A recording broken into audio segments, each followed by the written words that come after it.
Saurashtra live news ચેનલમાં આપનું સ્વાગત છે. ધારીમાં કેટલા સમયથી જે જાદુમાં તહેલકો મચાવી રહ્યા છે અને અનેક અજાયબીવાળા ખેલ બતાવી રહ્યા છે એવા જાદુગર કૃષ્ણા અમારી સાથે જોડાણા છે. તો જાણીએ અને થોડો વાર્તાલાપ કરીએ જાદુગર કૃષ્ણા સાથે. જાદુગર સાહેબ, પ્રથમ તો અમારી ચેનલ વતી આપનું સ્વાગત કરીએ છીએ. નમસ્કાર. હવે આપ મને એ જણાવો કે આપ આ જાદુની શરૂઆત આપણે ક્યારે કરી? મારે આ જાદુના શોની શરૂઆત મિનિમમ 35 વર્ષ જેવી કરું છું. અને મારા મધર ફાધર પણ જાદુગર હતા અને અમારો ખાનદાની સિલસિલો છે જાદુનો શો. આપે ગુજરાત ઉપરાંત બીજી કઈ કઈ જગ્યાએ જાદુના શો કર્યા છે? આખા ઇન્ડિયાની અંદર મારા શો થઈ ચૂકેલા છે. કાશ્મીર, પંજાબ, હિમાચલ, રાજસ્થાન, ટોટલ જગ્યા આખા ઇન્ડિયાની અંદર.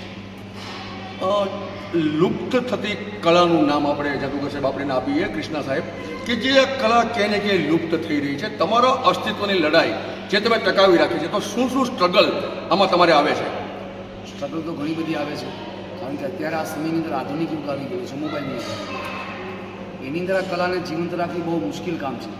અમે દિવસે એવી કોશિશ કરીએ છીએ પબ્લિકને સારામાં સારું મનોરંજન આપી, લોકોમાંથી અંધવિશ્વાસ વહેમ દૂર કરવાની કોશિશ કરીએ છીએ. ટૂંકમાં સારા સંદેશા અમારા તરફથી પબ્લિક સુધી પહોંચે એવી અમારી પૂરેપૂરી કોશિશ છે. અમે જોયું છે કે ક્યાંય ને ક્યાંય જાદુગરની જે લાઈફ છે એ સ્ટ્રગલવાળી છે, તો કેવી મુશ્કેલીનો સામનો આપણે કરવો પડ્યો છે એ જરાક અમારા દર્શકોને જણાવો. મુશ્કેલીમાં તો એવું છે કે ભાઈ કોઈ પણ જે અમારા ક્યારેક કાર્યક્રમો ચાલુ હોય છે, ત્યારે કોઈ કુદરતી આફત આવી જાય, કોઈ વાવાઝોડું આવી જાય, એની અંદર અમારું ઘણું બધું નુકસાન થઈ જાય છે. સરકાર તરફથી ક્યારેક કોઈ જાતની કોઈ સહાય કે કોઈ વસ્તુ અમને મળતી નથી. પ્રશ્ન આપણે આગળ વધારીએ.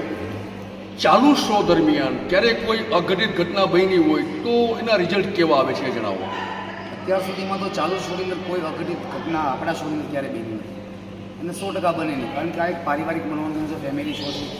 આ કોઈ નાચ ગાન, કોઈ ડિસ્કો ડાન્સના કાર્યક્રમ નથી કે જ્યાં પબ્લિક કોઈ જાતનું હુલ્લડ કરે.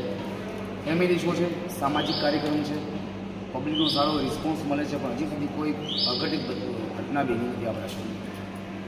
આપ ક્યાંય ને ક્યાંય જે જાદુ શીખા છો આપણા કોઈ ગુરુ પાસેથી અથવા આપણા મધર ફાધર પાસેથી, તો કેવી તકલીફો જાદુ શીખવામાં થાય છે એ પણ જણાવો. જાદુ શીખવામાં તો ભાઈ ઘણી બધી તકલીફ પડે છે. જમવાનો સમય નથી મળતો, બીજા કોઈ કામકાજનો સમય, સતત પ્રેક્ટિસ કરવી પડતી હોય છે. અને પ્રેક્ટિસ કર્યા પછી તમે કોઈ પણ જાતના જાદુના પ્રયોગો જે છે એ રજૂ કરતા હોઈએ છીએ. ચાલુ શોમાં અચાનક ગુમ થઈ જવું અથવા બીજી કોઈ હેરત અંગે જે આપણા કોઈ ખેલો હોય છે એ મેનેજ કરવામાં કેટલી મહેનત પડે છે આપણે? મહેનત તો ઘણી બધી હોય છે. આજે પબ્લિકની સમક્ષ હું એક જ જાદુગર તરીકે બધાની સમક્ષ દેખાતો હોઉં છું, પણ પડદા પાછળ 6 થી 7 માણસોની આખી યુનિટ અમારું કામ કરતું હોય છે. હા, પ્રશ્ન આગળ વધારીએ.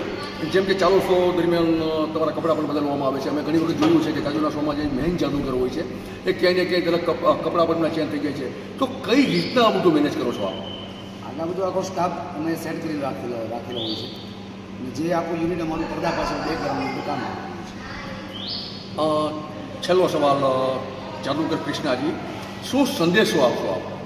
સંદેશો તો આજનો જે સમય જે છે, આધુનિક યુગ છે, ટીવી, ટેલિવિઝન, ફિલ્મો અંદર ઘણી બધી અશ્લીલતા ફેલાઈ ગયેલી છે.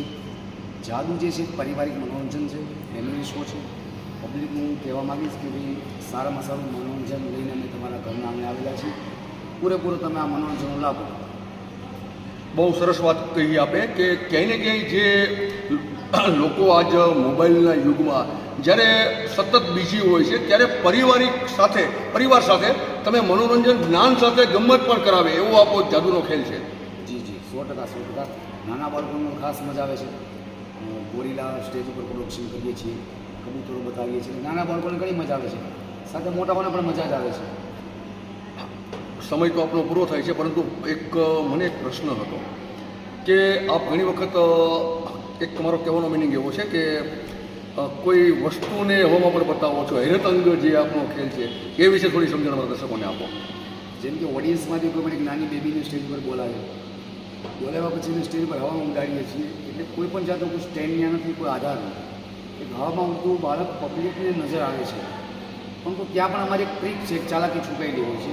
જે રહસ્ય હોય છે પબ્લિકને સમજાતું નથી, એનું નામ જાદુ.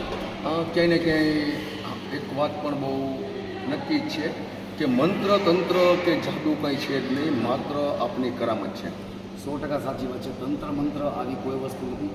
ટેકનિક એક કારીગરી આ બધી વસ્તુનો સંગમ ભેગો થાય એને જાદુ કહીએ છીએ.